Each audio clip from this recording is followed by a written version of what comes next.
चलो बच्चों, तो आज हम लोग एसएस में चैप्टर नंबर 5 शुरू करते हैं, जो चैप्टर का नाम है नेचुरल डिजास्टर्स। बच्चों, आपको पता है डिजास्टर्स मतलब क्या कहते हैं? डिजास्टर का मतलब कहलाता है तबाही, सब कुछ तहस नहस हो जाना, तो वो एक तरह का डिजास्टर कहलाता है। ये डिजास्टर दो तरह के होते हैं, एक नेचुरल डिजास्टर और एक man made disaster. Natural disaster मतलब वो कहलाते हैं जो नेचुरली होते हो, कहते हैं कुदरत की कोई भी आफत आती हो, कुदरत से कोई भी मुसीबत आती हो तो वो नेचुरल डिजास्टर कहलाते हैं। नेचुरली है, कुदरत की तरफ से, कोई इंसान ने वो ना बनाई हो। जैसे कि भूकंप आता है, बाढ़ आ जाती है, ठीक है ना, ये सब नेचुरल है, ये सब नेचुरल डिजास्टर्स कहलाते हैं।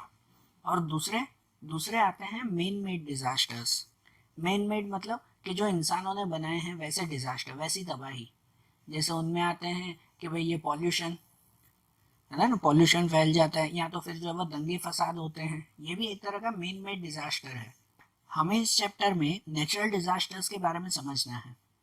मतलब कि जो नेचुरली आते हैं, जैसे कि भूकंप आना, बाढ़ आना, तूफान आ जाना, ये सब नेचुरल डिजास्टर्स में काउंट होते हैं। और ये जो नेचुरल डिजास्टर्स हैं, वो नेचुरल डिजास्टर्स भी दो टाइप के आते हैं। एक वो डिजास्टर होते हैं कि जो अर्थ के इंटीरियर मतलब जमीन के अंदर कुछ चेंजेस होने की वजह से जो डिजास्टर्स आते हैं।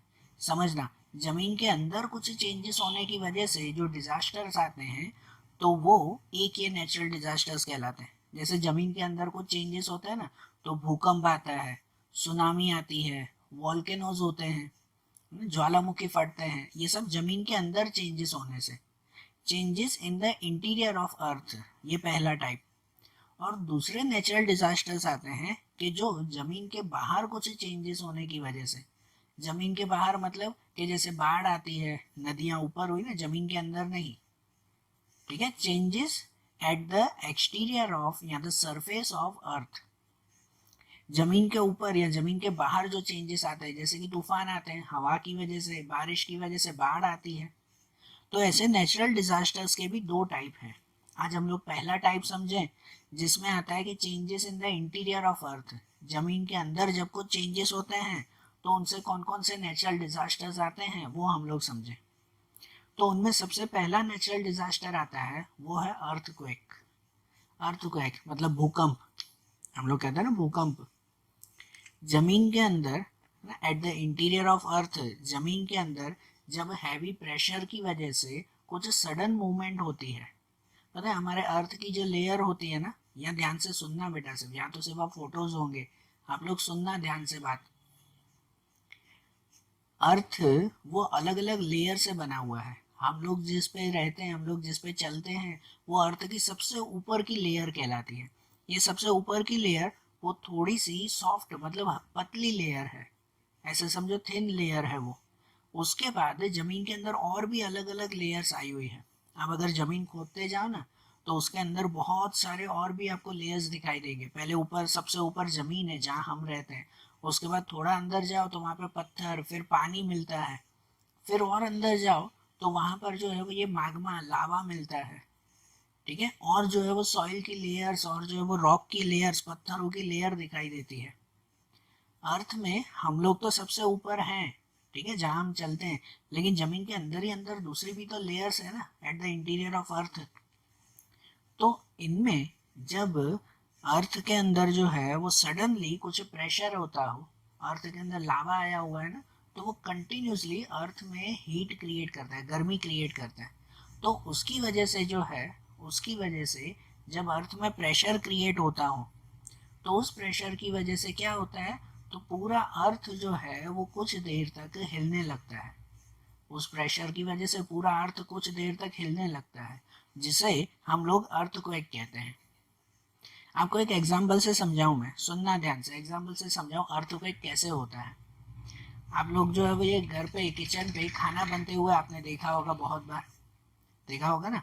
आपने कोई जो है वो तपेली रखी हुई है जिसमें कुछ भी चीज़ बनाने के लिए, चलो आपने कुछ तपेली रखी है, उसमें आपने कुछ बॉईल करने के लिए रखा हुआ है, और तपेली के ऊपर कुछ एक प्लेट रखी हुई है ना। फिर जब उस आप तपेली को गर्म करते हो ना, सुनना, कि जब आप उस तपेली को गर्म करते हो, तब अगर थोड़ी ज़्यादा गर्म हो जाए ना, तो क्या होता है पता, ऊपर की प्लेट जो है वो वाइब्रेट होने लगती है, हिलने लगती है। देखा होगा ना किचन में ऐसा। या नॉर्मल पानी भी अगर गर्म करने के लिए रखा हो और उसके ऊपर अगर प्लेट रखी हुई हो, तो पानी अगर ज़्यादा गर्म हो जाए ना अंदर, तो ऊपर की प्लेट वाइब्रेट करने लगती है, हिलने लगती है। क्यों? क्योंकि अंदर उस गर्म पानी का प्रेशर उसको लगता है कि नहीं। ऐसा ही अर्थ के साथ भी होता है, ऐसा ही यहाँ जमीन पे भी होता है। इस जमीन पर भी कहीं पर अगर जमीन के अंदर प्रेशर बढ़ जाता है ना, हीट अगर बढ़ जाती है, तो उसकी वजह से ऊपर की जमीन हिलने लगती है, जिसे हम लोग भूकंप या अर्थक्वेक कहते हैं। यह अर्थक्वेक कोई एक प्लेस से शुरू होता है, कोई एक प्लेस से शुरू होता है और वेव्स की तरह, लहरों की तरह फिर दूर दूर तक वो जाता है। अगर कोई एक शहर से, अगर कोई एक सिटी से जो है वो अर्थक्वेक शुरू होगा ना, तो वो जमीन जो है वो ये धीरे धीरे हिलते हिलते हिलते जो है वो दूर तक जाएगी। ठीक है, और दूसरे शहरों पर भी वो इफेक्ट करता है कि नहीं, ये तो आपको ध्यान है ना, आपने न्यूज़ में बहुत बार सुना होगा कि ये अर्थ की ट्रेम्बलिंग, मतलब ये अर्थ का हिलना, ये अर्थक्वेक, वो कोई एक प्लेस से शुरुआत हुआ और उसकी असर दूसरे शहरों तक भी गई। सुना होगा ना ये। ठीक है, तो वो जहाँ से ये अर्थक्वेक की शुरुआत होती है ना, अर्थक्वेक जहाँ से शुरू होता है ना, उस प्लेस को जो है वो एपिसेंटर कहते हैं। एग्जैक्ट वो प्लेस जहाँ से ये भूकंप की शुरुआत हुई, वो प्लेस क्या कहलाता है? एपिसेंटर कहलाता है। ठीक है, और आपको ध्यान होगा कि न्यूज़ में आपने कितनी बार सुना होगा, न्यूज़ में कितनी बार जो है वो आपने सुना होगा कि जब ये अर्थक्वेक आता है ना, तो उसका एक मेजरमेंट दिया जाता है। न्यूज़ में आपने देखा होगा कि भाई इस सिटी में जो है वो 4.3 रिक्टर स्केल का जो है वो अर्थक्वेक आया है। सुना होगा ना ऐसा। तो अर्थक्वेक का भी मेजर करने के लिए एक मशीन आती है कि अर्थक्वेक कितने पावर का, कितनी जोर का भूकंप था, वो मेजर करने के लिए एक मशीन आती है, जिस मशीन को कहते हैं सिस्मोग्राफ। क्या कहते हैं? सिस्मोग्राफ कहते हैं। इस सिस्मोग्राफ की वजह से अर्थक्वेक की इंटेंसिटी, अर्थक्वेक का पावर पता चलता है कि कितनी जोर का भूकंप था ये। ठीक है, और इनके लिए जो यूनिट यूज होता है ना, उसे कहते हैं हम लोग रिक्टर स्केल। क्या कहते हैं? रिक्टर स्केल कहते हैं। समझ आ रही है बात? और ये जो अर्थक्वेक आता है ना, उनके अगर रीजन जाने ना, तो हमारे टेक्स्ट बुक के हिसाब से इसमें कहा गया है कि अर्थक्वेक के मेनली 3 रीजंस हैं। 3 वजह से अर्थक्वेक आता है। किस वजह से? एक तो पहले वॉल्केनिक इरप्शन की वजह से। वॉल्केनिक इरप्शन, अगर कभी जो है वो जमीन के अंदर कुछ ज्वालामुखी फटे, मैंने बताया ना, जमीन के अंदर ही अंदर जाओ तो वहां पे गर्म लावा आया हुआ है, गर्म पानी है वहां पर, तो वो अगर कभी जो है वो जोर से प्रेशर के साथ बाहर आता हो, तो उसकी वजह से भी ये अर्थक्वेक होता है। तो एक रीजन ये आता है वॉल्केनिक इरप्शन। दूसरा एक रीजन आता है strike slip fault. Strike slip fault, इसका मतलब ये इसका मतलब ये कहलाता है कि अगर जमीन के अंदर जो अलग अलग प्लेट्स आई हुई हैं, वो प्लेट्स अगर आपस में टकराती हो, जमीन के 2 टुकड़े कभी आपस में टकराते हो, जमीन के अंदर काफी हलचल चलती ही रहती है, तो वो टुकड़े अगर कभी आपस में टकराते हो, तो उनकी वजह से भी ऊपर अर्थक्वेक आता है। या तो तीसरा रीजन कहते हैं वो आता है सबडक्शन इन एक्टिव सबडक्शन जोन। सबडक्शन होता है मींस, मैंने जैसे बताया ना कि अर्थ में कंटिन्यूसली हलचल होती रहती है, ये अर्थ कभी भी रुकता नहीं है। हम भले जमीन के ऊपर रहते हैं, लेकिन जमीन के अंदर हमेशा कुछ ना कुछ हलचल होती ही रहती है। तो उनमें से भी कोई सडन मूवमेंट होती हो, कोई सडन जो है वो चेंजेस आते हो, जैसे कितनी बार होता है पता है कि कुछ जमीन का टुकड़ा जो है वो सडनली जमीन के अंदर धंस जाता है, या पानी के अंदर जो है वो ये दब जाता है, तो उनकी वजह से भी आसपास की जमीन जो है वो जोर से हिलने लगती है। ये नेचुरली होता है कि कोई जमीन का टुकड़ा जो है वो ये जोर से नीचे गिर गया, तो इनकी वजह से भी जमीन हिलने लगती है, तो वो भी अर्थक्वेक आता है। तो ऐसे अर्थक्वेक के ये 3 मेन रीजंस हैं। और अर्थक्वेक से जो तबाही होती है ना, जो डिजास्टर्स होते हैं, भाई वो बहुत भयंकर होते हैं। अगर कहीं पर जो है वो ये जोर का अर्थक्वेक आ जाए, जोर का अगर अर्थक्वेक आ जाए, तो उनसे कितना सारा नुकसान होता है। पूरी की पूरी सिटी, पूरा का पूरा शहर जो है वो बर्बाद हो जाता है, घर बार वगैरह गिर जाते हैं, जैसे आप फोटो में देख रहे हो, पूरे के पूरे घर जो है वो गिर जाते हैं, अंदर कितने सारे लोग जो है वो ये दब जाते हैं, मर जाते हैं। जमीन पर बाकायदा ये क्या कहते हैं कि दरारें होने लगती है, क्रैक्स होने लगते हैं उन पे, होता है ना। अर्थक्वेक से कितना नुकसान होता है उसमें। हमारे पता है हमारे गुजरात में भी जो है वो अर्थक्वेक आया था 2001 में। 2001 में हमारे गुजरात के कच्छ जिले में अर्थक्वेक आया था, भूकंप आया था। वो बहुत बड़ा भूकंप था जिसमें कच्छ के जो है वो न जाने कितने घर, न जाने कितने गांव जो है वो बर्बाद हो चुके थे इस एक भूकंप की वजह से। तो ये नेचुरल डिजास्टर है ना, इन्हें कोई रोक भी नहीं सकता। चलो ये ठीक है कि आज की टेक्नोलॉजी है, तो टेक्नोलॉजी की वजह से कुछ हद तक जो है वो भूकंप के बारे में पहले से पता लगाया जा सकता है कि हाँ भाई ये भूकंप हो सकता है, ठीक है। लेकिन वो भी 100% नहीं, सिर्फ समझो 20-30% पता लगा सकते हैं। बाकी ये भूकंप कब आ जाए, कैसे आ जाए, उसका कोई भरोसा रहता नहीं है, ठीक है। ये अर्थक्वेक जो है वो कितना भयंकर होता है। और अगर कभी ये आ जाए तो फिर आप क्या करोगे, इसकी सेफ्टी मेजर्स, वो सिर्फ ध्यान से सुनना कि इनके सेफ्टी मेजर्स क्या। कभी भूकंप वगैरह आ जाए ना, ठीक है, तो जितना हो सके सबसे पहले जो है वो घर से बाहर खुले मैदान में चले जाना चाहिए। घर पर नहीं रहना चाहिए, क्योंकि क्या पता कोई वो घर गिरे, छत गिरे, ठीक है। या अगर जो है वो घर के बाहर नहीं जा सकते तो घर में कहीं पर भी कोई चीज के अंडर बैठ जाना चाहिए, जैसे कोई टेबल के अंडर, या तो कोई आपका पलंग हो, बेड हो, तो उस बेड के नीचे जो है वो ये छुप जाना चाहिए। क्योंकि अगर बाय चांस कुछ छत गिर रही हो या और कुछ चीजें ऊपर से गिर रही हो तो वो टेबल पे गिरेगी ना, या बेड पे गिरेगी, आपके ऊपर नहीं गिरेगी, है कि नहीं। और जितना हो सके कभी भी ऐसा डिजास्टर आता हो ना तो उसमें पैनिक नहीं फैलाना चाहिए, डर नहीं फैलाना चाहिए। हमेशा अपनी सेफ्टी खुद रखनी चाहिए, और या न खुद न आसपास किसी के ऊपर कभी डर फैलाना चाहिए। आ रही है ना बात समझ में। तो देखो जैसे ये हमने पहला डिजास्टर देखा ना, ये अर्थक्वेक, वैसे ही दूसरा एक डिजास्टर है जिसका नाम है वॉल्केनो। दूसरा वॉल्केनो है। वॉल्केनो मतलब क्या, कि ज्वालामुखी। ये भी अर्थ के इंटीरियर में, जो है जब चेंजेस आते हैं तो उनकी वजह से ये ज्वालामुखी फटता है, ये वॉल्केनो होता है, ठीक है ना। अर्थ के इंटीरियर चेंजेस की वजह से ये भी आता है। देखो जैसे मैंने आपको बताया पहले कि हमारे अर्थ के अंदर अलग अलग लेयर आई हुई है, और अर्थ के काफी अंदर एक लेयर है जो लेयर है लावा की। रेड कलर का जो है वो लावा आता है। ये लावा कैसे बनता है, तो अर्थ के अंदर जो भी रॉक्स होते हैं ना, बड़े बड़े पत्थर होते हैं, वो पत्थर अर्थ की हीट की वजह से, गर्मी की वजह से पिघल जाते हैं, और वो पिघले हुए पत्थर वो रेड लावा कहलाते हैं। या लावा या तो कहते हैं माग्मा, ठीक है ना, लावा या तो माग्मा कहते हैं उन पत्थरों को। फिर फिर अर्थ के अंदर वो कंटिन्यूसली प्रेशर बना रहता है। ये लावा या ये माग्मा कहो तो वो बहुत गर्म होते हैं, और वो गर्म होने की वजह से क्या होता है कि वो अर्थ को प्रेशर देते रहते हैं ना।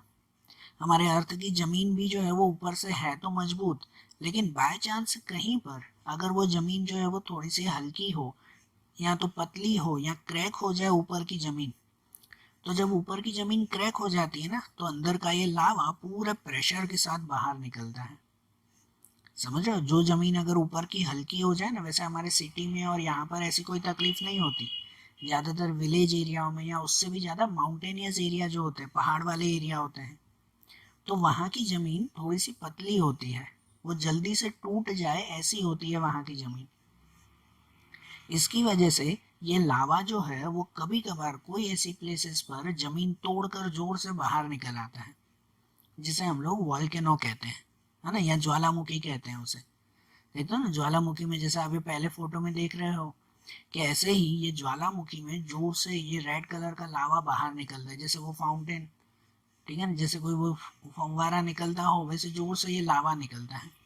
और सिर्फ लावा नहीं, इस लावा के साथ साथ कितने सारे पत्थर, एशेस मतलब राख निकलती है, गैसेस निकलते हैं, ठीक है ना, ये सब जो है वो ये सब वॉल्केनो में एक साथ निकलता है।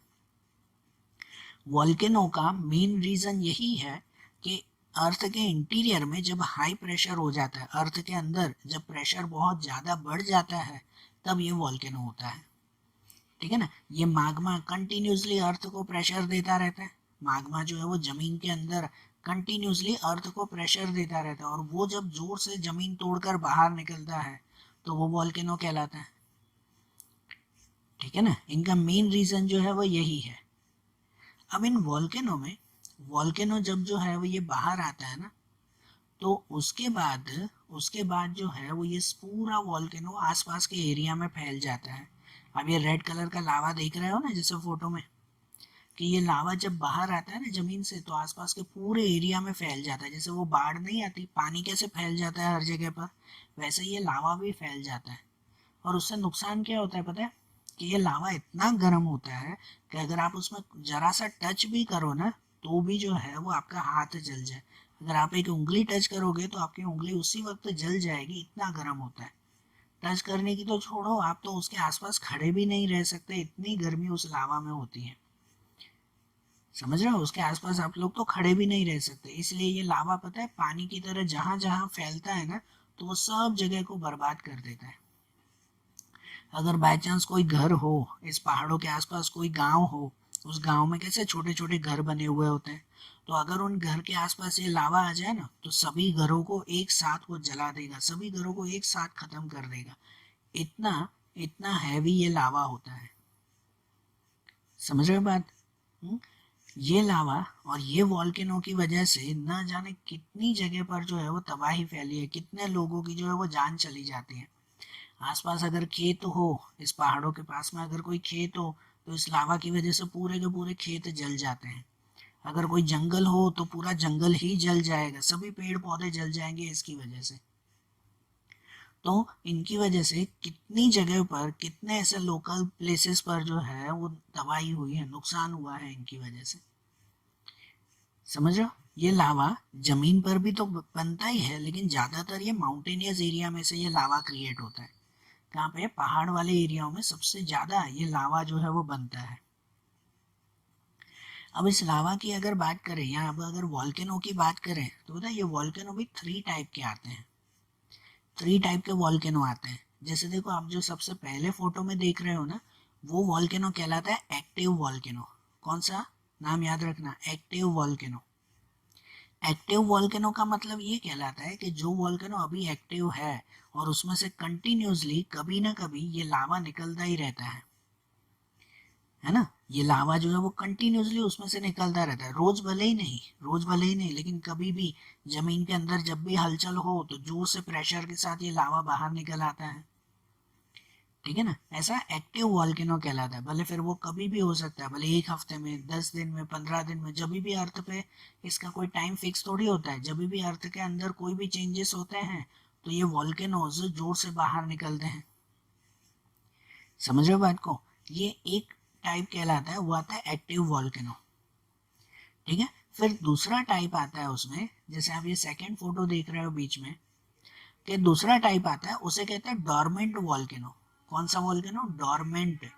डोरमेंट वॉल्केनो का मतलब क्या होता है, कि ये थोड़ा सा शांत शांत वॉल्केनो।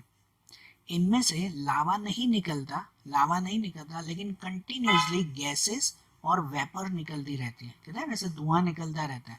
भाई अंदर गर्मी तो है, ठीक है ना, लावा की वजह से अंदर गर्मी तो होती है, लेकिन पहला जो फोटो है ना एक्टिव वॉल्केनो, उसमें कैसे कंटिन्यूसली जोर से लावा निकलता है। जबकि दूसरा डोरमेंट वॉल्केनो कहलाता है, उसमें से लावा नहीं निकलता, सिर्फ धुआं निकलता रहता है, गैसेस निकलते हैं, एशेस निकलती है, राख निकलती है, वेपर्स निकलती रहती हैं। ये डोरमेंट वॉल्केनो कहलाता है। लेकिन डोरमेंट वॉल्केनो के बारे में ये कहते हैं कि इसमें अभी भी ये जब धुआं और ये सब निकल रहा है, इसका मतलब अंदर इसमें भी गर्मी ज़्यादा है। तो ऐसे वॉल्केनो में से कभी भी लावा निकलने के चांसेस होते हैं, ठीक है, लेकिन कम चांसेस होते हैं। इनमें से सिर्फ धुआं ज़्यादा निकलता है, लावा ज़्यादा नहीं। तो ये दूसरा वॉल्केनो क्या कहलाता है? Dormant volcano. और तीसरा एक वॉल्केनो का टाइप आता है जिसे कहते हैं डेड वॉल्केनो, या तो एक्सटेंट वॉल्केनो। एक्सटेंट वॉल्केनो या तो डेड वॉल्केनो। तो ये भी नाम से ही पता चलता है ना कि एक्सटेंट या तो डेड, मतलब जो वॉल्केनो अब खत्म हो चुका है, उसमें से लावा सब निकल चुका, अब ना उसमें से कोई लावा निकलता है ना कोई धुआं निकलता है, कुछ भी नहीं, ऐसा डेड वॉल्केनो कहलाता है। ये डेड वॉल्केनो में, सुनना, ऐसे डेड वॉल्केनो में अब कुछ भी नहीं है, सिर्फ वो एक माउंटेन की तरह बन चुका है, ठीक है ना, सिर्फ एक माउंटेन की तरह वो अब सिर्फ रह गया है, तो वो ऐसा डेड वॉल्केनो कहलाता है, ठीक है। तो ये वॉल्केनो के 3 टाइप्स हुए, एक जो है वो एक्टिव वॉल्केनो, दूसरा डॉर्मेंट वॉल्केनो, और तीसरा कहलाता है एक्सटिंक्ट वॉल्केनो या तो डेड वॉल्केनो, ठीक है। और अब आखिरी की बात सुनो इसमें कि इस वॉल्केनो से कभी कभार कुछ फायदे भी होते हैं। हाँ, वॉल्केनो से फायदे भी होते हैं, ये है तो डिजास्टर कि इसकी वजह से बहुत तबाही होती है, लेकिन इस वॉल्केनो की वजह से कुछ कुछ फायदे भी होते हैं। जैसे उसमें से लावा निकलता है ना, जैसे आप पहले फोटो में देख रहे हो कि ये जो रेड कलर का लावा निकलता है ना, ये आसपास की पूरी जमीन पे फैल जाता है, पूरे गाँव में, खेतों में, हर जगह पर फैल जाता है कि, और इसके बाद, इनके बाद ये जमीन में फैलने के बाद ये पहले तो बहुत गर्म होता है, लेकिन जो है वो कुछ दिन, हफ्ते, 10 दिन, 15 दिन, 1 महीना, उसके बाद ये लावा जमीन पे क्या होने लगता है, धीरे धीरे ठंडा होने लगता है। ये पूरा जमीन पे तो फैल गया, लेकिन हमेशा ही थोड़ी गर्म रहेगा, फिर धीरे धीरे ठंडा होने लगता है ना।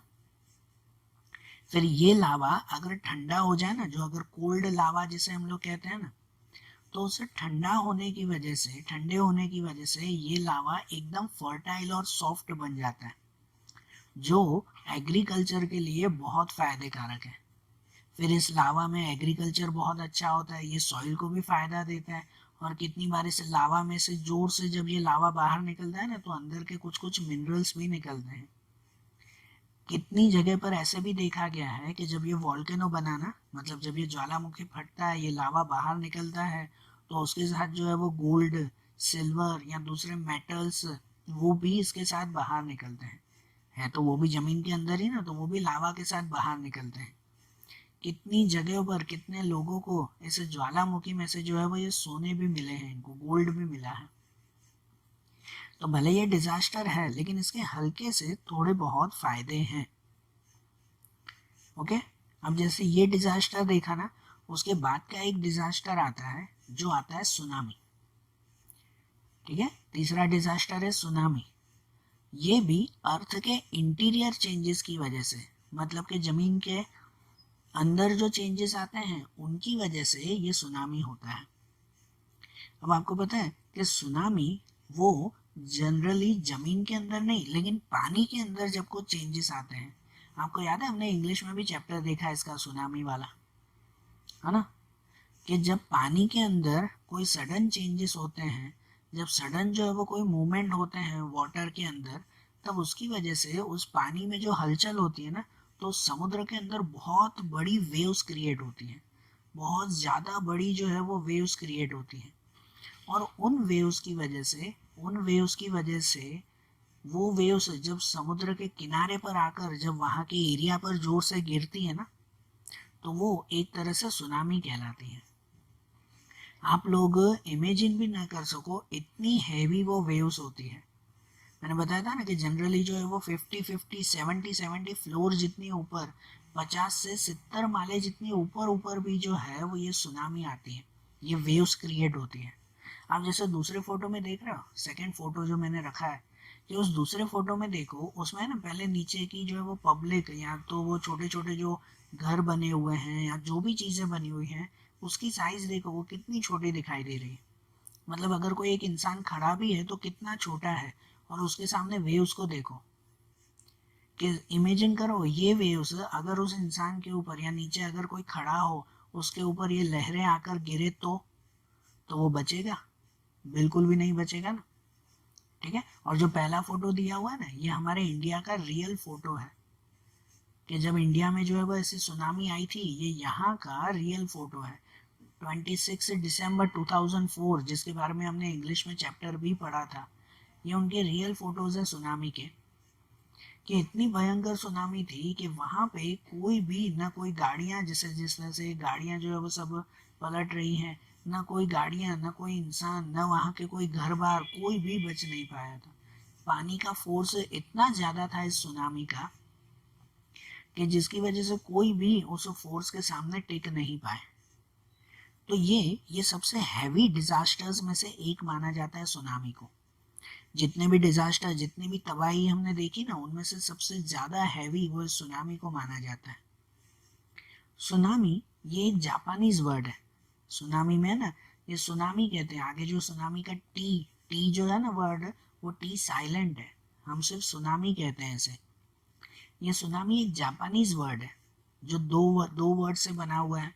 सू, जो पहले का TSU कहते हैं, सू, सू मतलब कहलाता है किनारा, ठीक है ना, सू मतलब किनारा। और नामी, नामी का मतलब कहलाता है वेव्स, जो ये सी वेव्स, लहरें जो होती हैं वो। तो जब ये लहरें बहुत ज्यादा बढ़कर जब जो है वो किनारे तक पहुंच जाती है ना, तो वो सुनामी कहलाती है। जैसे मैंने बताया कि सुनामी अर्थ के इंटीरियर चेंजेस की वजह से, जमीन नहीं लेकिन समुद्र के अंदर जब भूकंप आता है, हाँ समुद्र के अंदर भी तो जो है वो एकदम गहराई तक अलग अलग लेयर्स आई हुई है ना, समुद्र के अंदर भी जब भूकंप आता है या ज्वालामुखी जो है वो जब उनके अंदर भी क्रिएट होता है, जब अंदर प्रेशर क्रिएट होता है, तो उसकी वजह से ऐसी वेव्स, ऐसी सुनामी आती है। ये सुनामी जब चलती है ना, मतलब जब किनारे तक आ जाए ना, तो कोई सिर्फ किनारे तक नहीं, लेकिन अप्रोक्सीमेट अप्रोक्सीमेट 700 टू 1600 किलोमीटर्स तक जो है वो ये एकदम स्पीड से सुनामी चलती रहती है। समझ रहे हो, 7 to 1600 किलोमीटर, मतलब उसमें ना अगर गुजरात में आ जाए ना तो आधा गुजरात एक साथ ये पानी में बह जाए, इतनी जोर से ये सुनामी आती है। और इनकी वजह से हैवी डिस्ट्रक्शन, बहुत ज़्यादा जो है वो ये क्या कह सकते हैं, तबाही फैलती है। इनसे जो घर बार जाते हैं, पूरे के पूरे शहर जो है वो तबाह हो जाते हैं। ये सुनामी की अगर बात करें तो ये हमारे यहाँ पर दो सबसे बड़ी सुनामी थी। एक सुनामी तो इंडिया में थी कि 2004 में जब ये सुनामी आई थी, 26 दिसंबर 2004। और दूसरी एक सुनामी आई थी जापान में। जापान में ये सुनामी आई 11 मार्च 2011। 11 मार्च 2011 उस वक्त की जो ये सुनामी थी, वो सुनामी बहुत भयंकर थी। समझ आ रही है बात? ठीक है। तो देखो आज हमने ये डिजास्टर्स देखे, ये डिजास्टर्स आज हमने देखे जो अर्थ के इंटीरियर चेंजेस की वजह से डिजास्टर्स होते हैं। अब अर्थ के बाहर के चेंजेस की वजह से जो डिजास्टर्स होते हैं, वो आगे के डिजास्टर्स हम लोग अगले वीडियोस में देखेंगे। Okay, thank you.